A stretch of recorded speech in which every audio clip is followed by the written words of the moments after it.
Greetings, and today I have a new video for you guys. So if you guys haven't checked out my roadmap thoughts yet, I'll have a link in the description below for that. And also, if you're new to the channel, I do Gwent videos, so if that's your kind of thing, please subscribe to the channel. It would be really appreciated. So for today's video, I thought I'd do something a little bit, well, I don't know if I say different, because obviously I think most Gwent content creators have already done this. I am going to share you guys 5 cards of my opinion that you should craft if you're just starting out on Gwent. I'm gonna do a video for each faction, and I'm gonna pick out like the top 5 cards that I think that you must have for your collection and for your decks. I'm not just looking at meta decks. Actually, if anything, the last thing I'm looking at is meta decks. I'm mainly looking for cards that would do well in general.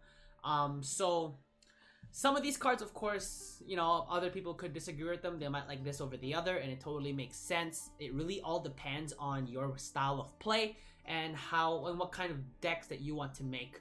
I'm thinking more of like the generalized, you know, set of cards. If you guys want to be more specific, like if you're more like control deck oriented, or like if you prefer Swarm, you know, not just for this, but for also any kind of deck, do let me know in the description, in the comment section below, and I'll see if I can make one for you. So these are just the general 5 cards that I would add to my collection if I was starting out on Gwent the Witcher card game for the Monsters faction. So this one's going to be for the Monsters faction. And the first card I have, and this should really come as no surprise, is Eghern. Eghern is in almost every Monsters deck, and why not? It's a 13 power card for 10 provision. Its only drawback is that if you manage to destroy this guy's armor, he is instantly destroyed. But even then, you have cards that sort of consume from the graveyard that can take up his power. So it's not like even if he does get destroyed from the field, he's absolutely destroyed. That's not always the case. And he's also good for you to save as your sort of second to last play card if, let's say, your opponent is ahead by, like, for example, 1 point. Eghern swings the tide of battle greatly just by its own presence. Of course, you cannot play this card as the last card. It will self-destruct. You do not want that to happen. But other than that, this card is an insectoid, so it does support Insectoid Swarm if you're looking for that Kikimori Queen Thrive engine. And other than that, it just works in any deck. Like, it works with Thrives, it works with Consume, it works with Dominance. So this card is a strong card, and I think it symbolizes the fact that monsters like to play tall, they like to eat each other, they like to boost off of each other's.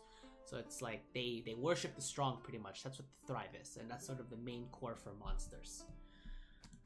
The next card we have on this list, we have Naglfar. Of course, Naglfar, in my opinion, it's like a somewhat better version of Royal Decree, and the reason for that is you're guaranteed 2 gold cards. You could guaranteed one to play and one to have for the next round. The only drawback is you don't get to choose which 2 gold cards you want, otherwise that would be just too OP. But even having 2 gold cards is great. Of course, it's quite situational. So let's say if you're in round 1, you choose to play Naglfar. What if you end up with a card like Pugo, which you might not want because all your units in the field are just too valuable to be damaged, and Azrael, which again could be bad because you have no units yet in the graveyard.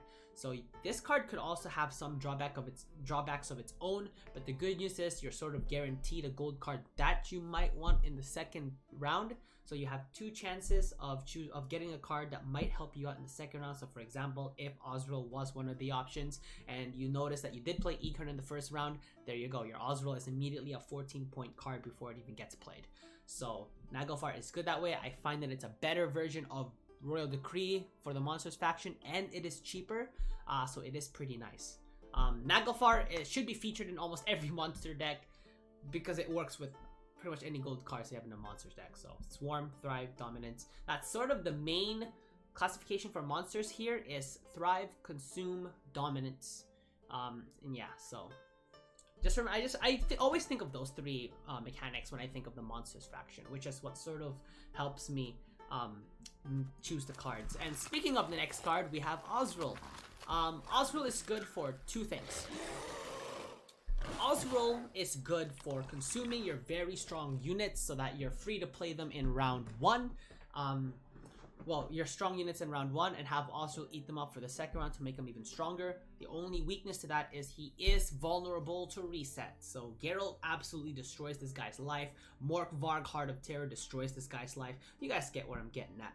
But if you get last say, and with monsters it's not hard to get the last say because it's pretty easy to, you know, gain a lot of points and force your opponent to sort of submit in a way if you play your cards right.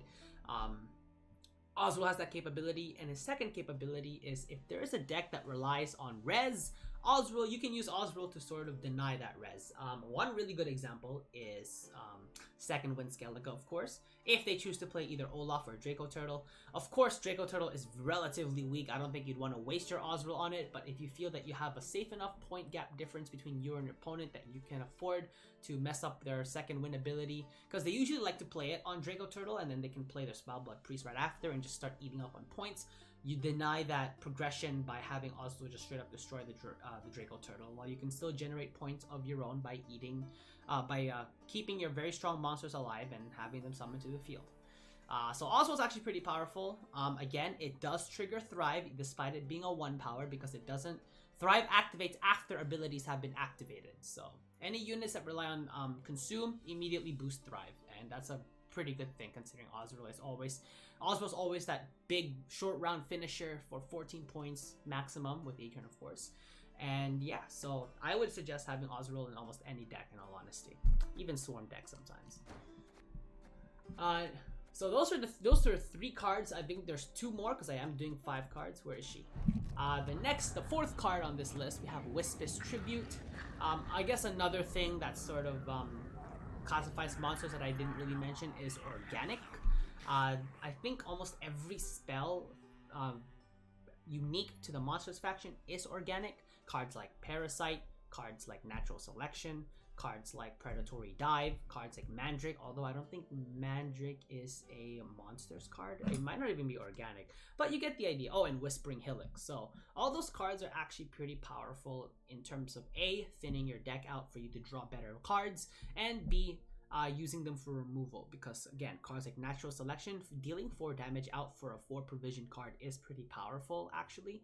You can remove pretty valuable engines, you can deny them their barricade abilities if they have armor.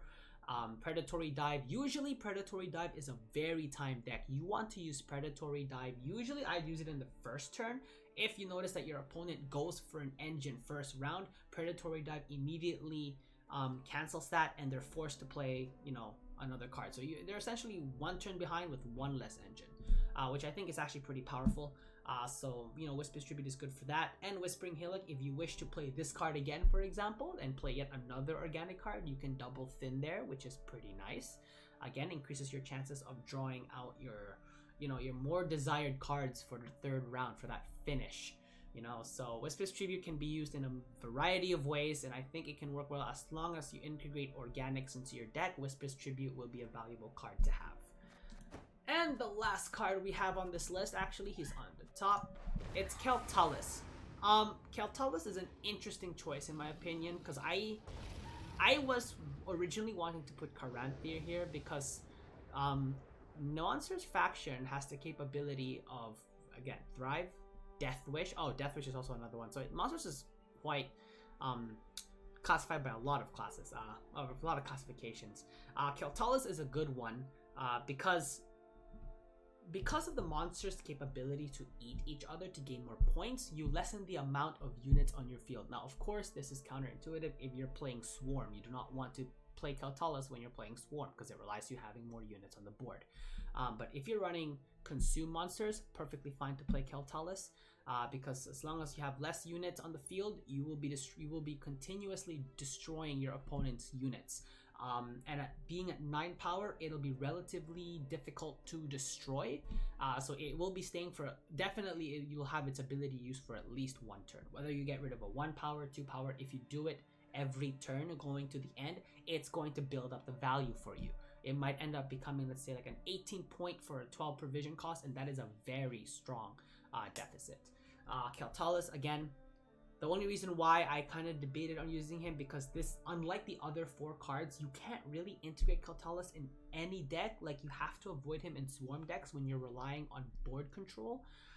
Board control as in like your side being more stronger than your opponent, so you can activate cards like the Arachis Behemoth, Yennefer, if you're going to choose to run Yennefer, Bone Talisman, Kikimori Queen, etc. But other than that, Kelp Tallis is actually a very good card to have, and you'll almost see Kelp Tallis in almost every monster deck that you come across. So yeah, So those are the 5 cards I would suggest for newer players to sort of craft when they get started into the game of Gwent, and with the Android version coming out in early 2020, it should be great. Can't wait to see more of you guys in the community. If you guys did enjoy this video, please leave a like, and if you guys have any lists of your own that you think are better than mine, which there probably would be, and I would agree with some of them if I feel that it's really good, leave them in the comment section below, and subscribe for more Gwent content. And other than that, this is Enzo signing out. I'll catch you guys in the next one.